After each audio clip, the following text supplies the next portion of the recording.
Hello students, I am Nagant Pratap Singh, your geography teacher. You are all welcome in today's online classes. In previous video, I told you about the types of farming. But today I am going to teach you about the cropping pattern of India. There are 3 cropping seasons. First one is Rabi season, second one is Kharif season, and third one is Zaid season, which comes between Rabi and Kharif. जैसा कि आपको मालूम है कि हमारा देश विविध भाषाओं,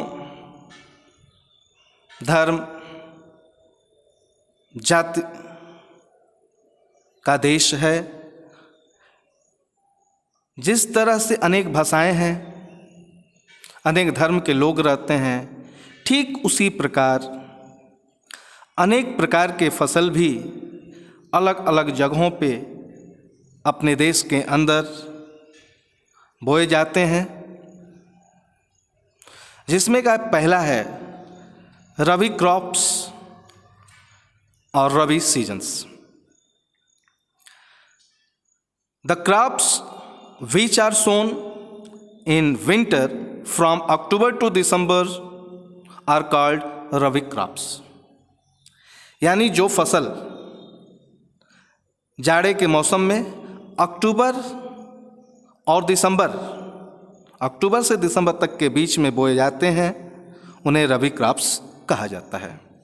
और इनकी कटाई, इनकी जो हार्वेस्टिंग है वो समर में होती है, ग्रीष्म में होती है, अप्रैल टू जून के बीच में होती है। अप्रैल से जून के बीच में फसल की कटाई होती है और फसल की बुआई रबी क्रॉप्स में अक्टूबर से दिसंबर के बीच में होती है।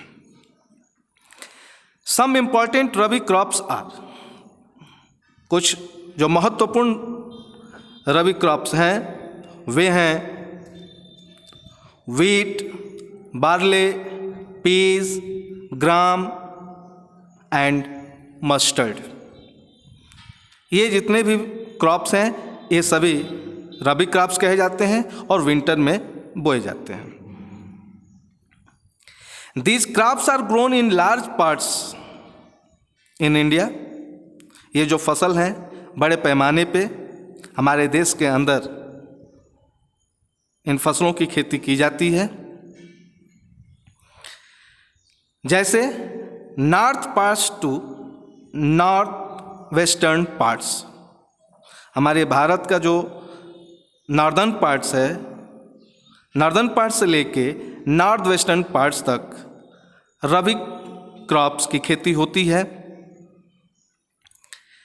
और वे स्टेट हैं Punjab, Haryana, Himachal Pradesh, Jammu and Kashmir, Uttarakhand and UP.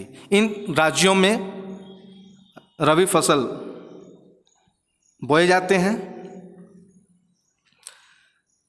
इसमें जो भी रबी सीजन में रबी क्रॉप्स बोए जाते हैं, ऐसे फसलों को बहुत कम पानी की ज़रूरत होती है।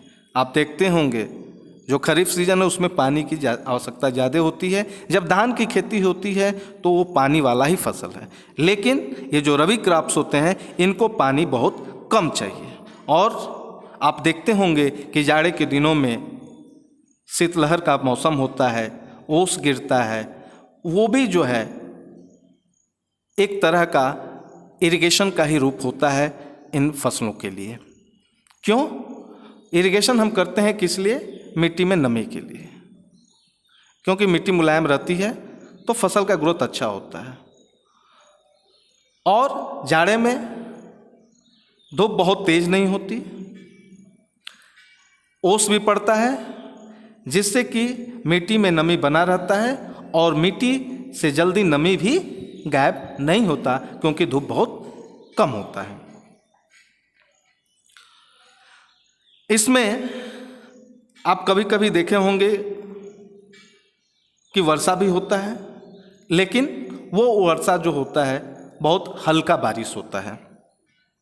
ये कैसे होता है, किस प्रभाव से होता है?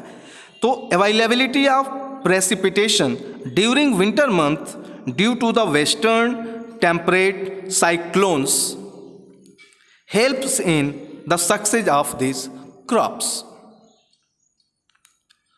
जो वेस्टर्न टेम्परेट साइक्लोन्स होते हैं, यानी पश्चिमी शीतोष्ण चक्रवात, वेस्टर्न में पश्चिमी, टेम्परेट का मतलब होता है शीतोष्ण और साइक्लोन्स का मतलब होता है चक्रवात।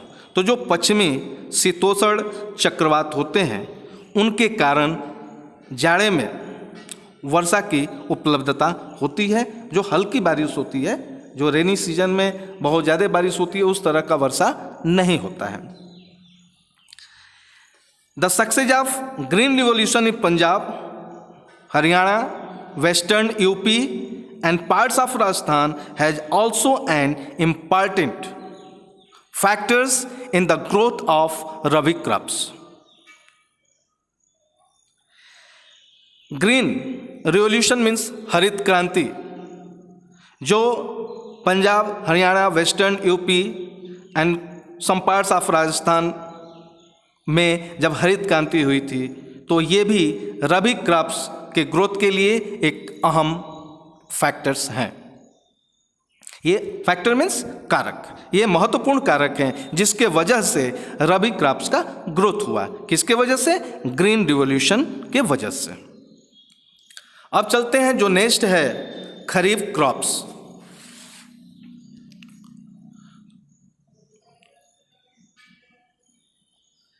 खरीफ crops, the crops which are sown in rainy season, that is with the onset of monsoons in different parts of our country,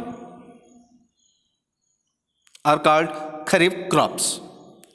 बरसात के समय में या जब मानसून आता है, क्योंकि हमारे भारतवर्ष में अलग अलग जगहों पे अलग अलग टाइम, यानी कुछ आगे पीछे मानसून आते हैं और उसके हिसाब से इसमें खेती की जाती है। इसलिए ये कहा जाता है कि with the onset of monsoon. कभी मानसून जल्दी भी आ जाता है और किसी साल मानसून देरी से भी आता है। इसलिए ऑनसेट ऑफ मानसून शब्द का यहाँ प्रयोग किया गया है कि जब मानसून आता है तब खरीफ क्रॉप्स की खेती की जाती है। And kharif crops are harvested in September to October, और खरीफ फसलों की कटाई जो है सितंबर से अक्टूबर के बीच में होती है। कुछ महत्वपूर्ण खरीफ फसल हैं, जैसे paddy, maize, jowar, bajra, arhar, moong, urad, cotton, jute, groundnut and soybean. ये जितने भी फसल हैं ये सब खरीफ क्रॉप्स कहे जाते हैं, और ये मानसून के आने के बाद इन सब की खेती की जाती है। इसी में जो है, जो जहाँ बड़े स्तर पे धान की खेती की जाती है, राइस ग्रोइंग रीजन जो हैं वो हैं Assam, waste Bengal, coastal regions of Odisha, coastal region means तटीय क्षेत्र, Andhra Pradesh, Telangana, Tamil Nadu, Kerala, Maharashtra and Konkan coast along with UP and Bihar. Uttar Pradesh और बिहार से लगने वाले जो कोंकण तटीय क्षेत्र है, वहाँ भी बड़े पैमाने पर धान की खेती की जाती है। पैडी जो है मुख्य रूप से पंजाब और हरियाणा में होता है, और paddy Assam, waste Bengal, Orissa, Assam, waste Bengal और उड़ीसा में पैडी की खेती जो है 3 बार, एक वर्ष में 3 बार की जाती है। पैडी की खेती पंजाब और हरियाणा में तो होता ही है, लेकिन पैडी की खेती साल में 3 बार किया जाता है, और किन राज्यों में? Assam, waste Bengal and Orissa. और ये जो तीनों पैडी की खेती की जाती है 3 टाइम्स पूरे वर्ष में। इनका भी अलग अलग नाम है। जो फर्स्ट टाइम पैडी की खेती की जाती है उसका एयुस, दूसरा अमन, और जो थर्ड टाइम खेती की जाती है उसको बोरो पैडी कहा जाता है। इसके बाद जो तीसरा है जैद क्रॉप्स या जैद सीजन। तो ये short time during summer between rabi and the kharif season. गर्मी के मौसम में ही रबी और खरीफ सीजन के बीच एक शॉर्ट ड्यूरेशन का सीजन होता है, कम समय का एक सीजन होता है, उसे ही जैद सीजन कहा जाता है। और जैद सीजन के जो इम्पॉर्टेंट क्रॉप्स हैं वो हैं watermelon, muskmelon, cucumber, vegetables, fodder crops. Fodder means होता है चारा जो पशुओं के लिए बोया जाता है, and sugar cane also comes under it, zaid crops.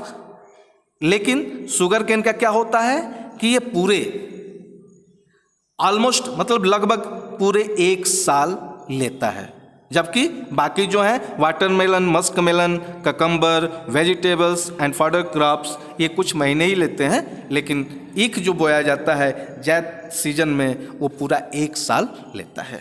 इस वीडियो में बस इतना ही। अगले वीडियो में हम नए टॉपिक के साथ आएंगे। तब तक के लिए धन्यवाद।